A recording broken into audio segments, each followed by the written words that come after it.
ಸಣ್ಣ ಪುಟ್ಟಗಳ ಏನೇನು ಸಮಸ್ಯೆಗಳಿದ್ದಾವೆ ಆ ಸಮಸ್ಯೆಗಳಿಗೆ ಏನೇನು ಸಣ್ಣದಾಗಿ ಸಂಕ್ಷಿಪ್ತವಾಗಿ ನಮ್ಮ ಕೂಡ ಎಷ್ಟು 4 ಜನ ಇರಲಿ ಅಥವಾ 10 ಜನ ಇರಲಿ ಸಮುದಾಯದೊಟ್ಟಿಗೆ ಎಷ್ಟು ಬೆಳ್ಕೊಂಡೇವೆ ಅಷ್ಟು ಜನರೊಟ್ಟಿಗೆ ಮಾತಾಡ್ಕೊಂಡ ಒಂದು ಗ್ರಾಮ ಮಟ್ಟದಲ್ಲಿ ಅಲ್ಲಿ ಸ್ಥಳೀಯವಾಗಿ ಪ್ರಥಮ ಆರೋಗ್ಯ ಕೇಂದ್ರ ಎಲ್ಲೆಲ್ಲಿ ಐತಿ ಅಲ್ಲಿ ಸಮಸ್ಯೆ ಏನೇನಿದಾವ ನಿಮ್ಮಿಂದ ಎಷ್ಟು ಮಾಹಿತಿ ತಗೊಂಡೇವೆ ಅಷ್ಟು ಮಾಹಿತಿಗೆ ಒಂದು ನಾವು ಅಲ್ಲಿ ತಾಲೂಕಾ ಅಧಿಕಾರಿ ಹೋಗಿದ್ವಿ, ಜಿಲ್ಲಾ ಮಟ್ಟದ ಹೋಗಿದ್ವಿ, ಯಾರಿಗೆ ನಾವು ಅರ್ಜಿ ಸಲ್ಲಿಸಬೇಕಾಗ್ತಿದ್ದೋ ಅವರಿಗೆ ಅದು ಒಂದು ವಿಷಯ ಇಟ್ಕೊಂಡ ನಾವು ಮುಂದಾದ ಒಂದು ಹೆಜ್ಜೆ ಇಟ್ಟ ಮುಂದಿನ ಮೀಟಿಂಗ್ಗಳು ಮಾಡಕ್ಕ ಮತ್ತು ಅದಕ್ಕೆ ಏನು ಸಮಸ್ಯೆ ಮಾಡಬೇಕು ಸರ್ ಅವರೆಲ್ಲ ಹೇಳಿದಾಗ ಅದನ್ನ ಅದಕ್ಕೆ ಉಪಯೋಗ ಮಾಡುವಂಗ ಒಂದು ಅರ್ಜಿಯನ್ನ ನಾವು ಮೇಲೆ ಒಂದು ಪಟ್ಟಿ ಮಾಡ್ಕೊಡ್ಬೇಕಂತ ನನಗೆ ಅನಿಸ್ತು.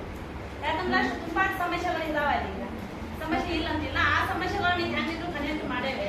2 ವರ್ಷದಿಂದ 3 ವರ್ಷಕ್ಕೆ ಡಾಕ್ಟರ್ ಸರ್ ಹೇಳಿದಾಗಿಂದ ರಕ್ತಹೀನತೆಯಿಂದ ತಾಯಿಯರ ಮರಣ ಜಾಸ್ತಿ ನಮ್ಮ ಕರ್ನಾಟಕದಲ್ಲಿ ಆದಾಗ ಬಹಳಷ್ಟು ಜನರಿಗೆ ನಾವು ಏನ್ ಮಾಡಿದ್ದೀವಿ, ಎಲ್ಲರಿಗೂ ತರಬೇತಿ ಮಾಡಿದ್ದೀವಿ. ನೀವೆಲ್ಲ ಬ್ಲೇಡ್ ಕೊಡ್ರಿ, ಬ್ಲೇಡ್ ಕ್ಯಾಂಪ್ ಮಾಡೋಣ, ರಕ್ತ ಭಂಡಾರ ಮಾಡೋಣ ಅಂತೇಳಿ ನಮ್ಮ ಮುಖ್ಯವಾಗಿ ರಕ್ತ ಭಂಡಾರನ ಇರಾಕಿಲ್ಲ. ಇವು ಬ್ಲೇಡ್ ಬ್ಯಾಂಕ್ ಆದ ನಂತರ ನಾವೆಲ್ಲ ಒಟ್ಟಿಗೆ ಮಾತಾಡ್ಕೊಂಡ 60 ಜನರದಷ್ಟು ನಾವು ಬ್ಲೇಡ್ ಕೊಡಾಕ್ ಹಚ್ಚಿದ್ದೀನಿ. ಯಾರಿಗೆ ಜನರ ಸಮುದಾಯ ಒಟ್ಟಿಗೆ ಮಾತಾಡ್ಕೊಂಡ ಡಾಕ್ಟರ್ ಹೋದ್ರೆ ನಾವು ಸುಳ್ಳು ಮಾತು ಕೇಳಲಿಲ್ಲ. ಒಟ್ಟಿಗೆ ಸಮುದಾಯ ಜೊತೆಗೆ ನಾವು ಯಾವಾಗ ಕೊಂಡಾಗ್ತಿದ್ವು ಅವನ್ನೆಲ್ಲ ಕರ್ಕೊಂಡ ಬ್ಲೇಡ್ ಕ್ಯಾಂಪ್ ಮಾಡಿ ಆ ಬ್ಲೇಡ್ ಅವ್ರಿಗೆ ಹೋಗುವಂಗೆ ಮಾಡಿದ್ದೆ. ನೆಕ್ಸ್ಟ್ ಟೈಮ್ ನಾನು ಮಗು ಅಡ್ಮಿಟ್ ಆದಾಗ ನಾನು ದುಡ್ಡು ತುಂಬಿ ನಾನು ಮತ್ತೆ ಬ್ಲೇಡ್ ಹಾಕೋ ಪ್ರಸಂಗ ಬಂತು. ಆದ್ರೆ ಯಾರಿಗೂ ಎಲ್ಲಿಯೂ ರೊಕ್ಕ ಇಲ್ದ ಬ್ಲೇಡ್ ಸಿಗಾತಿಲ್ಲ.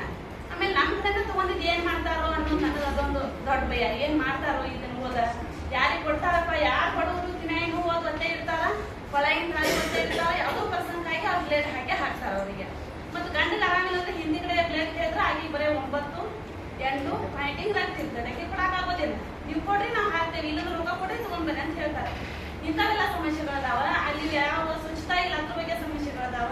ಅವು ಸರ್ ಹೇಳಿದಾಗ ಯಾವ್ಯಾವ ಪಟ್ಟಿ ಹಾಕ್ಬೇಕ, ಅಲ್ಲಿ ನಿಮ್ಕ ಏನೇನ್ ಮಾಡ್ಬೇಕು, ಅವ್ರದ್ದು ಯಾವ್ದು ಟೀಮ್ ಐತಿ, ಇಂಥವೆಲ್ಲ ಸಮಸ್ಯೆಗಳು ಇರುವಾಗ ನಾವು ಹೆಂಗಿದ್ರು ಕೆಲಸ ಮಾಡೇವೆ. ಅದೆಲ್ಲ ನಮ್ಮ ಕಡೆ ರಿಪೋರ್ಟಿಂಗ್ ಅದಾವ. ಅವ್ನ ತಗೊಂಡು ನಾವೀಗ ಮುಂದುವರೆಸ್ಬೋದೇನ, ಅದಕ್ಕೆ ನಾವೆಲ್ಲರೂ ಸಪೋರ್ಟ್ ಮಾಡಬೇಕು. ಹೇಳಿ ಮತ್ತೊಂದು ಆಡ್ ಮಾಡ್ತೀನಿ. ಈಗ ಗ್ರಾಮ ಪಂಚಾಯತ್